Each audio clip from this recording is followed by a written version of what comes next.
پاش ئاساییکردنەوەی دەوامی فەرمانبەران هاوشێوەی ساڵانی بەر لە قەیرانی دارایی، فەرمانبەرانیش چەند داواکاریەکیان لە حکوومەت هەیە.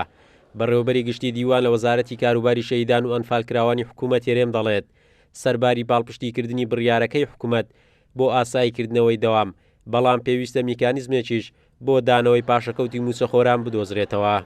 پابەندی بڕیارەکانی سەرۆکاتی ئەنجومەنی وەزیرانین. ئێمە داوامی ئێمە لە وەزارەتی ئێمە لە 8 تا 3 و فەرمانبەرانیش پابەندن، بەڵام هەندێک کێشە هەیە بە تایبەتی لە ڕێگاوبان ئەگەر پاشەکەوتەکەش جارێ نەگەڕێتەوە، بەڵام قەرزی حکومی پێویستە ڕەچاو بکرێت.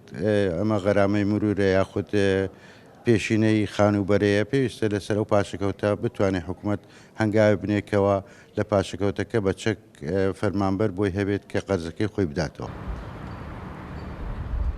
حکوومەتی هەرێم بڕێکی زۆری بارەی پاشەکەوتکراوی فەرمانبەران قەرزارە و تا ئێستاش دیارنیەکەی بڕی ئەو پاشەکەوتکراوە دەدرێتەوە.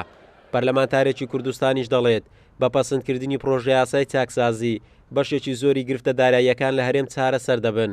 ڕاشی دەگەێنێت پێویستە حکوومەت وادەیەک دیاری بکات بۆ دانەوەی موچە پاشەکەوتکراوەکانی فەرمانبەران.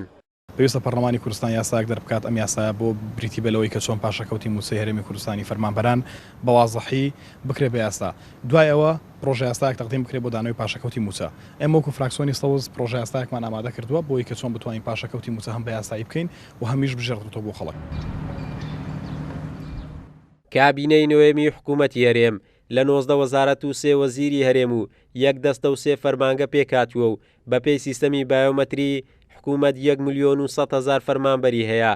بە گوێرەی بڕیارەکەی حکوومەتیش دەبێت فەرمانبەران لە 8 بەیانی تاکو 3 دوای نیوەڕۆ داوام بکەن و هەر فەرمانبەرێکیش پابەند نەبێت بە بڕیاری حکوومەت سزا دەدرێت.